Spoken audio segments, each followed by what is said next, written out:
And joining us now to discuss the Muslim response to the film here and abroad is Imran Siddiqui, board member of the Council on American-Islamic Relations, the nation's largest Muslim civil rights organization. Sir, thanks very much for joining us this evening. Thank you for having me. Your organization has condemned the violence against Americans and others in the Middle East. What is your group's message?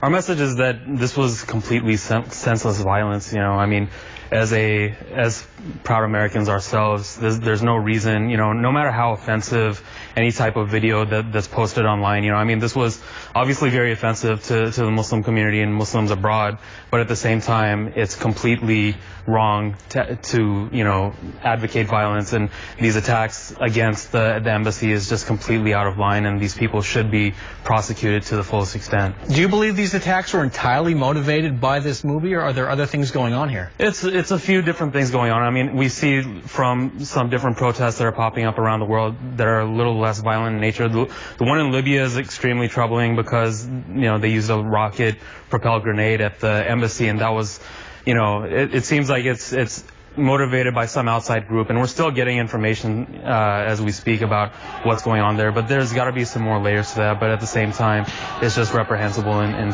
terms of its nature. Do you think America's First Amendment freedoms will forever be in tension with many Muslims abroad in the Middle East and Africa? It's hard to say. I mean, the First Amendment, that's the thing that makes this the greatest country on the face of the earth, is the ability to express yourself. Now, when it comes to movies such as this, does it cross the line into inflammatory? Is it like going into a movie theater and screaming fire? I mean, are you going to get the same result overseas? I mean, my family is from India originally, and we, immigrated over 50 years ago. But at the same time, I was talking to some cousins back home, and they didn't know that this existed, but when they heard about this video happening, being posted, it was troubling to them, and they don't understand why people would go to that extent. But at the same time, we have to protect those same liberties. Do you think that Americans might need a little more education? Education as in how? As in understanding the Muslim world a little better. Not necessarily. Education is always good in understanding one another.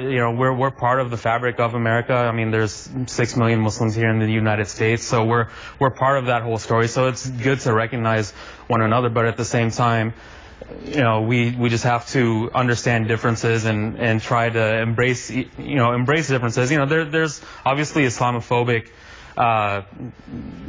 tendencies that are out there. There's groups and things of that nature that are going to try and get attention, and they're going to try and post things that are going to get themselves attention. If we would have just ignored something along these lines, this video being posted, it would have been much better just to let it go, because since the advent of the internet, this is not the first time, and it's not going to be the last time something like this. It won't be the last. You are definitely right, unfortunately. Imran Siddiqui, thanks very much for joining us. Thank you for having me.